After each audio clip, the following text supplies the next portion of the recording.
নমস্কার বন্ধুরা, ভগবান কৃষ্ণ আমাদের জীবনে ঐশ্বরিক সারথি। পবিত্র ভাগবত গীতায় শুধুমাত্র আত্মনিক জ্ঞানেই নয়, এটি শরীরা এবং পরিপূর্ণ জীবন পরিচালনার বিষয়ে গভীর নির্দেশনাও প্রদান করেন।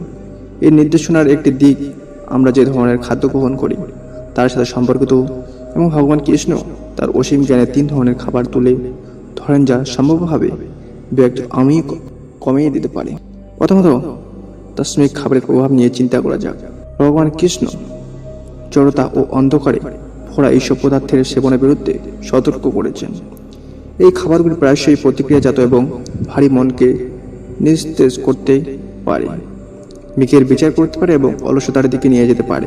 এই ধরনের খাবারে আত্মাধিক পরিমাণে লিপ্ত হওয়া একটি অসীম জীবনযাত্রার অবদান রাখতে পারে, এমন রোগ এবং অবস্থার জন্ম দিতে পারে যা জীবনের প্রাণবন্তকে কমিয়ে দিতে পারে।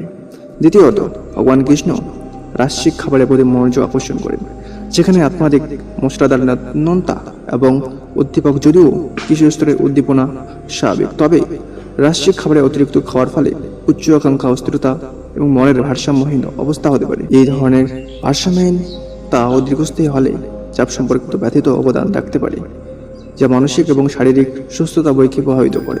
অবশেষে ভগবান কৃষ্ণ অতিরিক্ত রস ও তামাশযুক্ত খাবার খাওয়ানোর থেকে সতর্ক করার পরামর্শ দিয়েছেন। একটি সংমিশ্রিত, যাকে তামসিক রাজসিক বলা হয়, এই খাবারগুলো প্রায়শই কৃত্রিম সংযোগ এবং প্রিজারভেটিভ দিয়ে লোভ করে, শরীরের প্রাকৃতিক ভারসাম্যকে ব্যাহত করে। নিয়মিত খাওয়া ফলে দীর্ঘস্থায়ী স্বাস্থ্য সমস্যা দেখা দিতে পারে, সামগ্রিক আয়ু কমে যেতে পারে। ভগবান কৃষ্ণের শিক্ষা গ্রহণ করার মধ্যে আমরা কেবল আত্মাদের জ্ঞানেই পাই না, বরং একটি ভারসাম্যপূর্ণ এবং স্বাস্থ্যকর জীবনযাপনেই জন্মবাহী দিক নির্দেশনাও পাই। আমরা যে খাবারগুলি খাওয়ার জন্য বেছে নিই তা সরাসরি আমাদের দেহের প্রাণশক্তি, আমাদের মনের সঞ্চয়তা এবং আমাদের অস্তিত্বের সময়কালকে প্রভাবিত করে। সুতরাং আসুন আমরা আমাদের প্লেটে পছন্দগুলি মোকাবিলা করার সময় ভগবান কৃষ্ণের জ্ঞানের দিকে মনোযোগ দেই।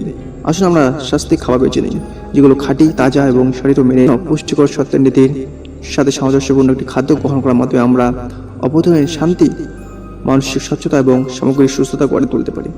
উপসংহারে আসলে আমরা মনে রাখি যে ভগবান কৃষ্ণের শিক্ষা আত্মানিক জগতের বাইরে প্রসারিত ও ভারসাম্য প্রাণশক্তির জীবনযাপনের জন্য আমাদের ব্যবহারিক অন্তর্দৃষ্টি প্রদান করে। আমরা আমাদের খাদ্যাভ্যাসে সচেতন পছন্দ করার সাথে সাথে আমরা যেন সাদৃশ্য, স্বার্থ এবং একটি স্থায়ী আনন্দ খুঁজে পাই, যা আমাদের জীবনের মূল্যবান উপহার সর্বোচ্চ ব্যবহার করতে দেয়। সো বন্ধুরা, এরকম ভিডিও পেতে চ্যানেল সাবস্ক্রাইব করে পাশে থাকুন। জয় হিন্দ, বন্দে মাতরম, ভারত মাতা কি জয়।